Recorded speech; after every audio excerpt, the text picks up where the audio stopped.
Welcome, Sammy Daoud. Did I say that right? Yes, Yes, correct. I always even Daoud. Daoud. Yeah. Sammy Daoud. I've always known him by Sammy. Sammy was my first ever instructor, mentor that I had personally when I did my first ever observation hours teaching. That was at the end of 2018, and an absolute cult icon in Melbourne when it comes to teaching reformer classes. This guy's been throwing down classes for over 10 years, approximately 20,000 classes. I don't know anyone in the world who would have taught more classes in that time period than Sammy. And he has a real, not only just endurance and passion and personal connection on a different level, but he's also very creative, and he brings a lot of himself to the classes, and that's what I really admired about Sammy. Like, he's the opposite of indifferent. He's super personable. He cares a lot about the clients. So just want to welcome you, Sammy. Thank you so much for coming on the podcast, Wow, mate. thank you. That was awesome. Thank you. I appreciate it. Thank you. Thanks for having me. All right, let's do it. Yeah. Yeah. So I'd love to get started with your story. When you started, how you started, and just going to go forward. And we're going to be getting into what's happening now for Sammy, which is really exciting. So we'll start with the background story. Background. All right. So when was it? 2015? I reckon it was 2014 that I started, but I reckon I got my dates mixed up. But anyway, something tells me 2014. Then I had that short stint where I took off and I was going to do a burger franchise with a buddy of mine, and then came back, and then I believe it was 2015 when I said, okay, this is what I'm going to commit to. And then once I started from there, 2015, started with KX. Ange was a friend of mine from Fitness First from back in the days. I was a personal trainer. And she got into the franchise early, KX Pilates. She got into the franchise early, and she reached out to me. She says, hey, come over and, do a class. And I'm like, all right, Pilates. Back in the day, I was like, what's Pilates? Anyway, finally went there, did a class, and it was just like, wow, got my ass kicked, dripping sweat. And I said, I love this. What kind of style of training is this? I love it. And she goes, well, do you want to work for me? You want to be a trainer? I said, all right, let's do it. So did that, and then obviously graduated, did my training, did all that, started working with her, but I was still doing the balance between PT and Pilates, so I was juggling them both.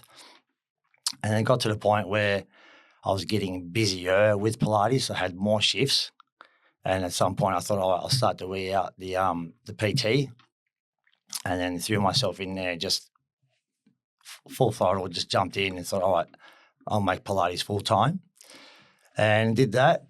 And yeah, 2015 onwards, it's been an amazing journey. Had an opportunity to work at multiple studios. Worked at Glen Waverley to start off with. That was my home studio, Glen Waverley, and then branched out to Oakley. Then reached out to Ascot Vale, did a short stint in Williamstown, some CBD work there. So there was a few studios that I was moving around, literally traveling around, doing as many classes as I could. I just literally just threw myself in there, immersed myself with work, and went around and just did as many classes as possible with other trainers, and, just took some bits and pieces from other trainers and sort of inspirational, ideas and stuff like that from other trainers. And then from there, I just started to evolve slowly and just really throw myself in there. And just any spare time I had, I'd literally be on the reformer. I'm like, okay, how can I get creative? How can I do this? How can I bring this exercise into that exercise? It was just boom, boom, boom, all these ideas. And then from there, I was just like, okay, this is it. I found my calling. This is what I want to do. I want to try and really sort of grow from here and just get creative as possible, as much as I can do. How many more movements can I put into one basic movement and just grow from there? And yeah, it takes time. It takes trial and error, a lot of rinse and repeat. So you got to put the hours in to really come up with your own style, your own flow. Yeah, and it's just from then on, it's just been amazing. So yeah, I love it. It's so good. It's the best thing ever. It's the best decision I made from moving from personal training to Pilates. Yeah, just so good. It's been They amazing. are quite different worlds. Yeah, And if you can take the understanding of personal training and apply it to the reformer and then use that to help the clients, individually adapt the spring tension and the body positions to help the clients, I feel like personal trainers will have a real advantage in the reformer Pilates game if they can take the leap across and get started. Yeah. And I think that's what people really enjoy about your classes, is because you can actually tell them exactly what they're going to feel, where they're going to feel it. So you give them certainty when they're doing movements that they're doing it right, because they can feel it's right. And you know how to adapt the body positions for different people based on what they need. So that, what I found is that people really appreciate that. It goes above and beyond the average expectation. It makes it like personal training in a group class. Yeah. So I think which is the best. Yeah, so that's really, really cool. Now, just to try and highlight this, so you're teaching up to 11 classes a day.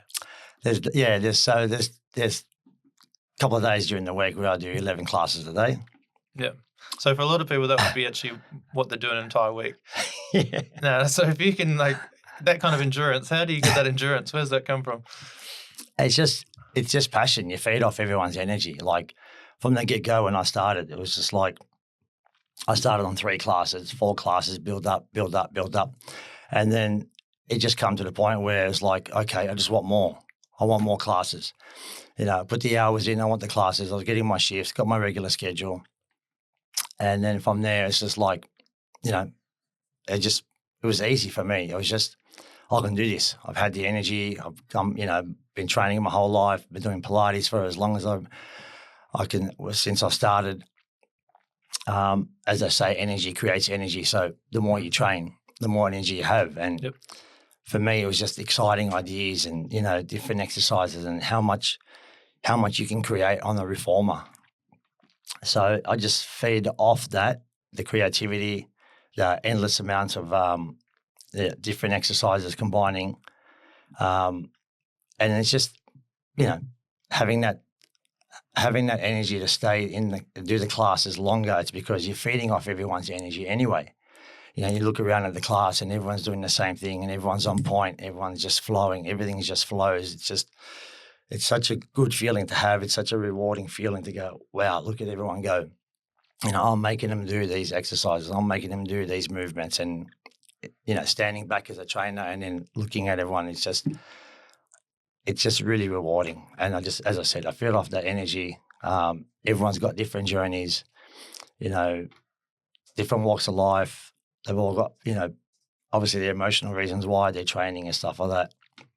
You know, and they all come in together. We create that community, that good vibe. You know, the music's pumping. You know, I've said it once. I've said it a million times. It's the best job in the world. You know, and as you know as well. So, yeah. So 11 classes a day. It's good. I've been doing it for the longest time since I started.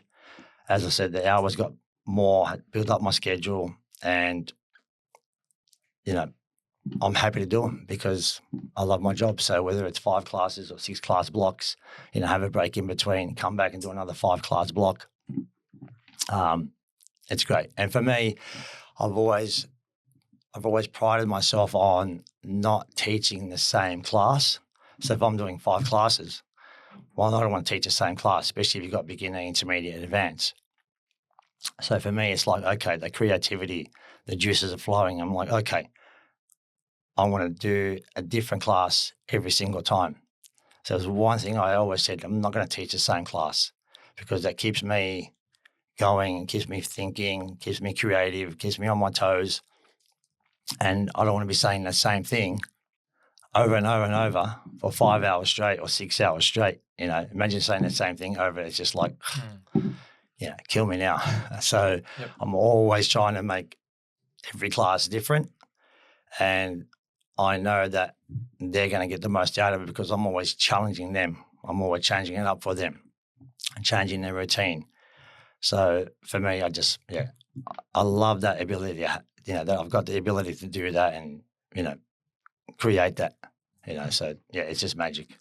Yeah. So you're making these decisions in real time as you're teaching. You're looking at it, being like, okay, let's like do this instead. For example, like you might put an exercise in, and then you're deciding, okay, are we going to repeat the sequence? We're going to reverse the sequence. Making these kind of decisions as you go. A lot of times it's, it could be I can flow a class one style, right? And then I'll just flip it on its head and go, okay, well then I might use some of the different exercises I used in the previous class and just sort of reverse it. And I might use different props. So there's so many options with the props. So it might be the same sort of, call it sequence or flow, but it could be different props, and obviously spring choice as well. That's going to make the difference. So yeah, I would try and mix it up somehow, and it's never going to be the same flow or the format. I could start off with, legs, moving to some core, moving to some upper body. Next class, I'll just switch it up. Start upper body, move into legs, finish on core, for example. So yeah, I'm always trying to switch it up. Never the same class. So yeah. Yeah. One thing I noticed when I first started was we were given basically like a training manual, and in the training manual there was a whole bunch of exercises and springs, and I always found it so interesting. I remember speaking to you about that. And he goes, "Oh yeah, throw that away." I was like, "Why?" He's like, "Those springs don't work." And I was like, "Why?" And he's like, "Okay, based on this person's body mass and this person's body length and like what they need. And if you want to target that muscle group, then you need less tension or you need this and that." So like the reasoning you could bring to every decision, like you're backing it up, and you could tell by the speed of movement, the range of motion, the people were doing what they needed. And I found it so interesting that the book really didn't give the instructors exactly what they needed when they started, and everybody really relied on the high-performing instructors to kind of learn from as soon as they got out of that first initial training process.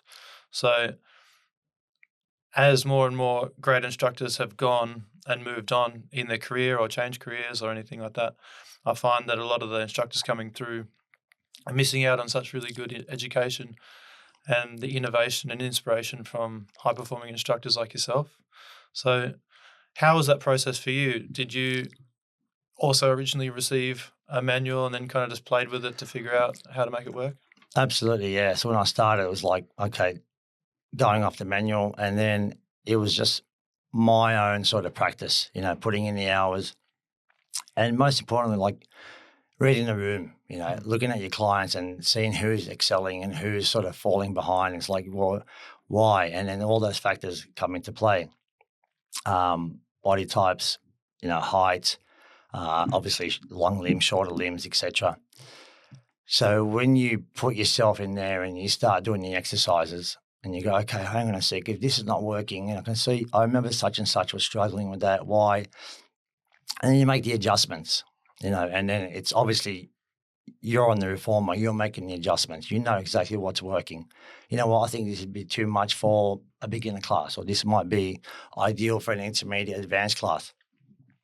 So you make the adjustments by putting yourself in there. You're on the reformer and you're putting in the hours and you know exactly what's working. So for me, that's why I thought, you know what, maybe I'll try my way and go from there. And it worked. For me, it worked anyway. Well, from what I saw in my classes, that, okay, everyone's be able to do it on this. Everyone's on the same playing field. No one's sort of falling behind because of the small adjustments that I made. And as I said, yeah, that comes down to you really putting yourself in there, knowing what works and standing back and seeing how everything works with everyone. So, yeah, for me, that was a turning point for me when I realized, okay, I'm not going to be so textbook. Yeah. So, yeah, it worked for me. Yeah. Well, that's the way I look at it is if every exercise has an objective and we're saying the objective is to target a muscle group, then the textbook can never be right 100% of the time. Yeah. Because the standardized springs can only help people within the average body mass range and body length range that it's designed for, which is the most amount of people. That's why it helps the most amount of people. But if you're outside that range, either much lighter, much heavier, much taller, much shorter, then the average standardized range doesn't work for you. So that's why it requires instructors to understand how to adapt it to make it work. So if you can guarantee an outcome from every exercise that's the same as everyone else and adapt it for everyone to make sure they get the same result and the same experience, then that's what you're doing your job right, I think. So I 100% agree that a manual is required initially to generate some kind of like fabric or matrix of understanding. But as soon as you've got that, then you need to move past that into like adapting it for the people that don't fit. Yeah. Yeah. Understand the fundamentals, but know what works when you read the room. And if it's working, great. If not working, okay, how do I fix this? And try and do it as quickly as possible on the fly. And okay, I'll make the adjustments now. And then that way, everyone is doing everything correctly and safely. Yep. Yeah, absolutely. I remember you telling me a story about how one time you lost your voice. Oh, God. And then you still managed to adapt and improvise and overcome in that situation. So basically, Sammy is like a dream employee from any reformer Pilates instructor, because one of the Pilates business owner, Sammy is like the perfect employee because Sammy basically never takes a day off. So the hardest thing is to find people that are reliable, trustworthy, have enthusiasm, care for the clients, and then also do a fantastic job looking after the facility. So basically being like the cornerstone of the businesses you've been a part of, a lot of the times you've had to work despite being sick or things like that. So it's hard to do, but you do it. So how did you overcome that situation? Well,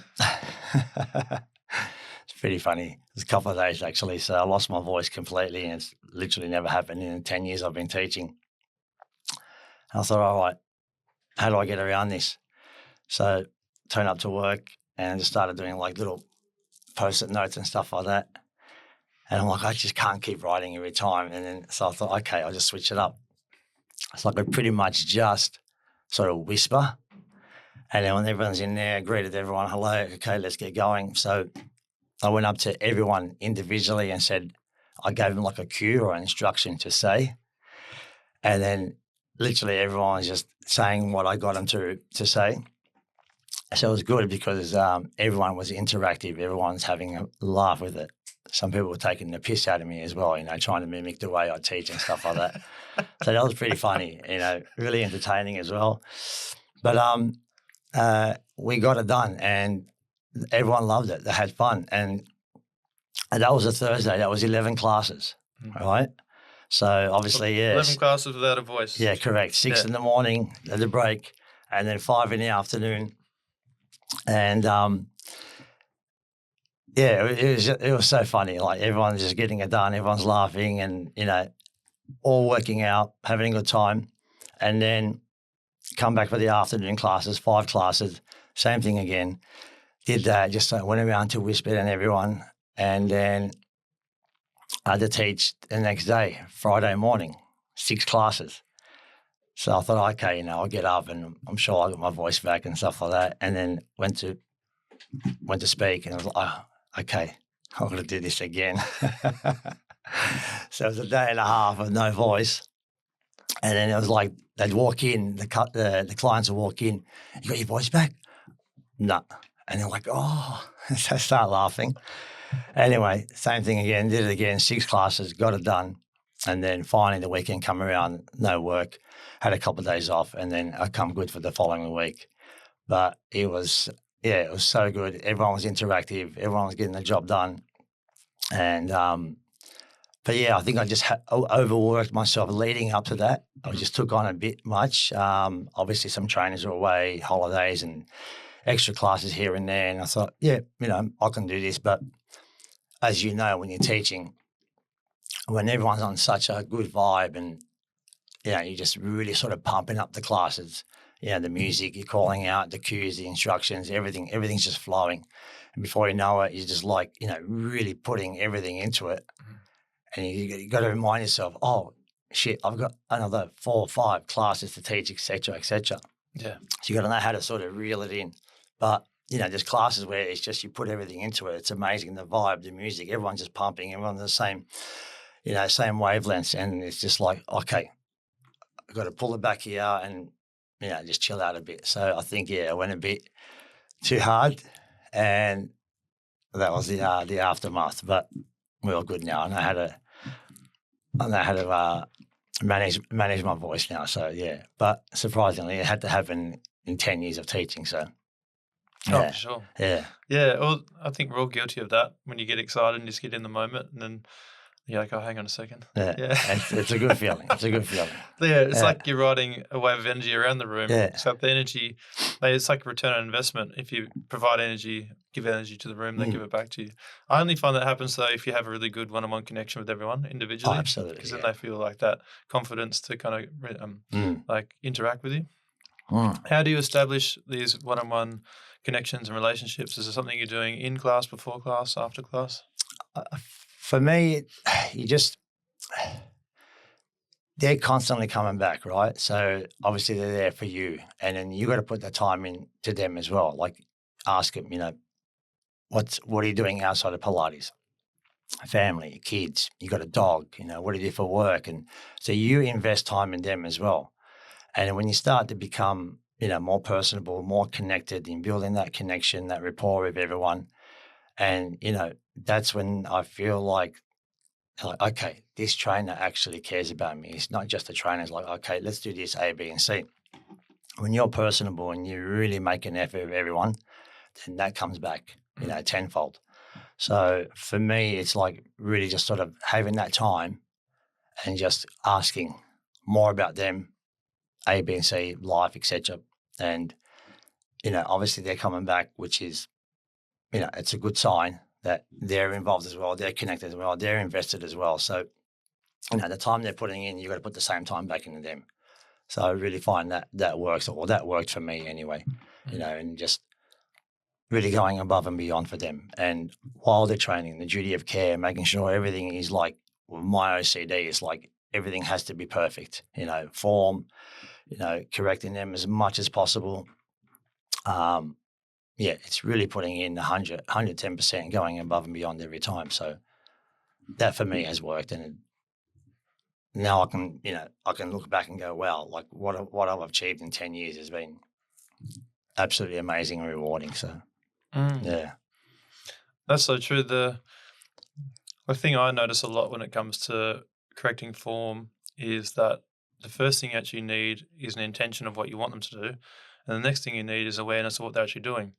And a lot of the times I find teachers / new teachers or newer teachers, they really lack the awareness part. So if they're unsure what's happening in real time, then they're unable to make any changes because they're just not aware. So how did you get to the point where you were developing your awareness enough to better see everything? So for me, it's literally walking around that room as many times as possible, putting the steps in, putting the Ks in, and just being on everyone, It's just being a perfectionist, with my OCD, and back in my personal training days, like you're literally on them and making sure they're doing everything correctly and as safely as possible to get the most out of it. So when you're walking around the studio, whether you've got 10 beds, 12, 14 beds, you're on them and you're, making sure they're doing everything correctly, standing back from afar, having a look, making sure everyone's doing, the right things and as safely as possible. And the moment you see something that's just not right, boom, you're on it. You're running to them, you're on them, lifting their heel, putting their shoulder back, whatever it is. So I think that's the duty of care as a trainer, safety first, and they're getting the job done, they're having fun, and, they all walk out having a workout, done everything properly, had a good time doing it. And I think that's the most important part, is just literally just being on everyone and looking around the room, reading the room. Yeah. That's right. I noticed your style is you like to take advantage point, usually from the side perspective of the room, and you do go between group interactions and one-on-one interactions as you move around. I find that is so useful because as you're moving, you have to look somewhere. So your males will be having those moments of connection, smiling, eye contact, enthusiasm, encouragement, Yeah. looking at the springs they're using, body positions. Because, yeah, I feel like the more connected you are in the moment, the quicker the experience is for everybody too. Mm. You know what I mean? Rather than just what you said before, if you to go through a class teaching the exact same class after class, going through the motions, teaching like that means teaching takes forever. Oh, But if you're in the moment yeah. and you're there with them and you're as the play by play you're there with them, then it's like class is done, class is done, class 50 is minutes just flies by. Mm. It's like, oh, now you get the class over. I'm like, yeah, it's done. We're finished. Yeah, you're right. Exactly. It Yeah. just flies. done. Yeah. When it comes to cueing, is there any type of cueing or delivering information that you find tends to work better? For me, queuing is I like to queue, obviously, 20, 30 seconds out, let them know exactly what's coming. And I call out the movement, obviously, what we're going to be doing, how we're going to be setting up our body, whether you're setting up your legs, you're setting up your upper body, you're setting up the hand weights, the props, or whatever it is. So really give them time in advance. And I reassure them by obviously standing in the center of the room, giving some actions, giving some, imagery with, could be my legs, could be my arms, could be my hands, whatever it is. So I make sure that all eyes are on me while I'm giving that cue. Mhm. And obviously the mirrors are there, everything is an advantage there because they're either looking at you or looking in the mirror. So you center yourself and make sure all eyes are on you, give that cue, give the instruction, give the demonstration, and then before you know it, it just flows from there. So if you can do that, center yourself, put yourself in the right position, and then it's just perfect from there. No point giving a cue or giving some kind of demonstration instruction and you're sort of in the back corner of the room, no one can see you and they got to, that just doesn't work. Be the center of the stage, all eyes on you, and then from there you're in command, and it just works flawlessly from there. Yeah. How do you handle situations where clients either intentionally or unintentionally are disruptive? Have you ever had that experience? For me, not really. I mean, you get the chatterboxes that are in the corner. They just want to talk while they're training. It's like, no, you're here to talk, we're here to, train. So I just forcefully go and tell them, okay, this is what we're doing, guys. This is the next exercise. This is what we're doing. So I'm sort of talking over them, sort of commanding them. And then obviously they're going to have to stop talking and, look at you and obviously, have your attention and stuff like that. So, yeah, it's mostly that. It's just the chatterboxes, and they're catching up and etc. So be there, sort of standing between them. Let's break this. Let's focus on what we're doing here, guys. And then for me, that works. Other than that, I can't sort of recall of anyone being, disruptive or, bringing the attention to them, so to speak. How about like a erratic movement, which might be dangerous? Sometimes people Oh go too yeah, quick. you get a few of them. Yeah. Yeah, you just literally got to be there. You got to be on them, and explain why we're moving at this pace. You got to slow them down and command that the instructions. And of course, at some point they're going to pull it right in and listen and go, okay, well, looking around the room, why am I going so fast and everyone's at a certain pace? So it's literally just enforcing that. Listen, take it easy, just slow down. We're gonna, we're working together. If you look at your neighbours, etc., and then, you're working at my pace and everyone else's pace. So yeah, literally just be on them. Yeah, that's worked for me. That's true. That's true. I do think a lot of new instructors do find that a little bit hard knowing how to handle that, especially if some of the clients have been around longer than they have in that space. But definitely stepping into the role as an instructor, that's your responsibility to do that and your duty to do that. Absolutely. So probably knowing how to do that is the thing that's going to give them the confidence. So I think that is a really good way to go about it. Some of the points you just made there about actually kind of intervening and being like an enforcer of the things that you want to see, you know, just like be like, hey, this is what we're doing, guys, you know. Exactly. You know, and not letting it go. Because if you let it go, then it basically just is going to continue. So if you avoid situations, they're going to repeat. Yeah, exactly. So stepping in and learning how to handle it means that you're going to build confidence and you can do that easily. So when it happens again, you can fix it as well. Yeah. So the confidence you have when you teach, how would you describe that now? Question, the confidence. My confidence comes from obviously the connection I have with everyone. You know, everyone's like family, community, first name basis. My confidence comes from the class flow that I'm going to be teaching. And my confidence comes from what I teach is what I've done a million times over. And that's why I specifically teach with exactly what muscles we're going to be feeling. What we're going to be feeling, guys, you're going to feel this in about 20 seconds, for et cetera, et cetera. Now we're going to be moving into the next phase. And in the next phase of this exercise, you're going to feel it in about 15 or 20 seconds. So my confidence comes from obviously time, repetition of exercises, me putting myself in that moment, working that exercise over and over and over again. So I will not try one exercise and go, oh, this is really cool, this looks really fancy, or I saw something on social media, Instagram, and go out and teach it, and I've never, ever done it before. That's one thing I prided myself on, and that's, again, pride, confidence, time, hours, experience, knowing exactly what they're going to be feeling and how long that exercise goes for. I know I'm going to put them in that exercise for a certain amount of time and they're going to feel it. I'm not going to put them in an exercise where you're sort of just touching on to that, getting that nice burn, and then boom, the exercise is over, right? So I know my confidence comes from that experience, exercises, how I'm going to flow the class, obviously the connections with everyone, and that for me has worked pretty much in all my classes. So yeah. Yeah, it sounds like preparation. Yeah, definitely. Yeah, because then if you've done it yourself, you know what it feels like. Then you've got very high confidence. Yeah. You have to put in the hours. Yeah.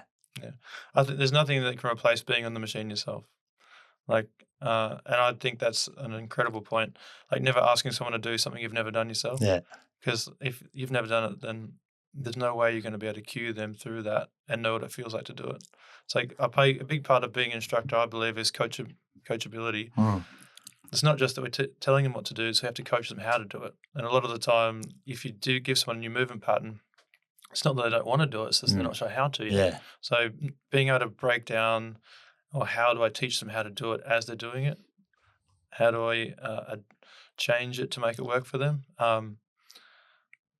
Yeah, sometimes I think a lot of the new instructors they know what the exercises are and they know how to cue the exercise, but they're unsure how to help someone get from where they're at to where they need to be in that exercise to make it work. Yeah. So that coachability, I think probably a lot of your personal training background would help you with the confidence to do that. Yeah. Is there anything else that you do in particular? Just trying to think of what I do in regards to my classes. Literally, as I said earlier, just making sure everyone's doing, for me, what works for me. And I think I've gave you this tip a while back when we first sort of started together. You know what you're going to cue, right? But your cue wants to match your visual. So you know what you want them to do. You know what you're going to say. So if you put the two together, let your cueing match your visual. So that for me worked early on. I took that on. I said, okay, I'm assessing everyone. I know what I want them to do. So my visualization of what I want them to do, and then my cueing has to match that. So if you get that cueing on point to match your visualization, put the two together, unstoppable. And that for me has just been magic from the moment I worked that out. Okay, this is how it's going to work now. So that's a real big Game changer for me. Cueing, matching your visual. Mm. So you're synchronizing the visual and the verbal cueing at Yeah. the same time. Yeah. As you're doing that, you're demonstrating with your body, and it doesn't have to be on the machine. So just wanted to make that point for anyone out there who was wondering. You can literally mime the movement pattern, and you can do it without even having to be in the same body position. You know, they could be lying on their back, but you could put your body in a position and mimic the movement pattern that they would be doing in that body position. You know, you could demonstrate any of the movements from a standing position. Then when you do that, you're mimicking the movement pattern, so the speed of movement, the range of motion, as you're explaining it. And then if you're matching also the tone of voice to the speed you want them to move at, it's like impossible not to understand what you mean. Yeah. So I think that's like, I definitely saw that a lot with you. I know that a lot of new instructors, when they're teaching and they get stressed, the natural response to being stressed is to speak faster and louder. So that automatically throws cueing straight out the window. Yeah. So particularly if you want them to move slow and you accidentally speak fast and loud, then Do you see that a lot with your instructors in the studios? Yeah. It's that the anxiety, it's the nervousness that kicks in, and it's like you said, they speak really fast, and all they got to do is just sort of just relax, take a couple of big deep breaths, relax. They know what they're going to cue. They know what they want to do. Just walk around the room and just slow down. And there's going to be times where you don't want to be so talky. You know, it's okay to not talk. And that's what I learned as well early on. Be quiet. You've given the instruction, you've given them the exercise, walking around the room. You're going to have them there for 40 seconds, a minute. You don't have to always talk within that 40 seconds or a minute. Just be quiet, walk around the room, just to make sure everyone's doing everything correctly. And that works really well because you've had that time to just, have those couple of big deep breaths. Everyone's okay, everyone's doing everything correctly, and then bring it back in. Okay, guys, now we're moving into A, B, and C. So, I find as a good tip is just take your time. You've got 50 minutes. You don't have to talk for 50 minutes. There's going to be big blocks where you can just go, okay, time out for me. Everyone's okay. And that's it. That works. Because you got to remember you're doing 3, 4, 5, 6 classes, 11 classes. So you just got to know when to, pick your moments, So, pausing is fine. Having a break is fine. And that works. It's a good tip. Yeah. Yep. So now you've done 10 years in Melbourne, 20,000 classes approximately. What's the next chapter? What's going to happen next, mate? Next chapter. All right. So I'm moving to Bali next Wednesday, the 19th. So this all sort of, planted the seed. Back in 2018, 2019, I was lucky enough to do KX Bali retreats. And it was amazing. We were there for a week and had the opportunity to go back again in 2019, again for a week, people coming from all over, throwing themselves into the retreat, putting everything in, meeting different people, different walks of life. It was amazing, beautiful. Bali, magical. And I just always thought, you know what, I could potentially do something here in Bali. And then obviously COVID, so everything stopped after COVID. And sort of never really, thought about it. Just turned 50 in December last year. And I thought, okay, 10 years, that's a milestone. What's my next chapter? And as I said, I've always had that love for Bali, beautiful place, magical. And the Pilates culture is so big there now. And I made a decision to go there. So I went there last year twice, visited twice. And then the second trip, I thought I'll go around to some of the studios and see what the situation is. How do I work there? Organize whatever visa I have to organize. I spoke with a lot of the studio owners, and they said that's exactly what you got to do. Organize a visa, come over, and then we'll set you up and we'll go from there. So I came back, made a decision, and fast forward to now, it's the last sort of couple of months have been a bit of an emotional roller coaster, saying bye to a lot of my clients. Some I've had for like 10 years from day one. They've been there. We've had an amazing journey together. Whether it's been 5 minutes, 5 classes, 5 years, it's everyone's just been just absolutely amazing. To have the privilege of teaching all those people over those years. What a journey it's been. And so, moving forward, as I said, going to Bali next week. The next chapter starts obviously next week. So pumped, looking forward to what's coming up.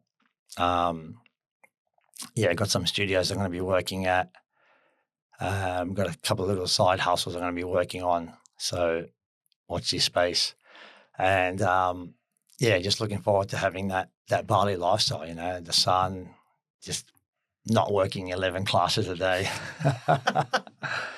So I think the most I'm starting off with where I'm going to be working probably about 3 classes a day, starting off, which is going to be life-changing. So I have a lot of time to myself and, enjoy that Bali lifestyle. And then, as I said, at some point I'll start to make my way around to the other studios and start to build up my work schedule. But what I want to do is probably just cap it about 5 or 6 classes, worst case 7 classes a day. And then, have that nice work-life balance. So looking forward to that. So it's going to be really good. A few more days to go here in Melbourne, a few more goodbyes, a few more, last-minute classes I'm going to be finishing up with and, finishing off with a bang. And then, Bali, bring it on. It's going to be good. Can't wait. Super pumped. Oh, I'm excited, eh? I'm excited. Yeah. Because I remember you talking about this so long ago, and I've always said, I was like, why doesn't he just go? Why doesn't he just bloody go? He's going to love it over there. It'll be awesome. Yeah. I feel like you've kind of achieved everything you could possibly do here in the space that you're in. So just to have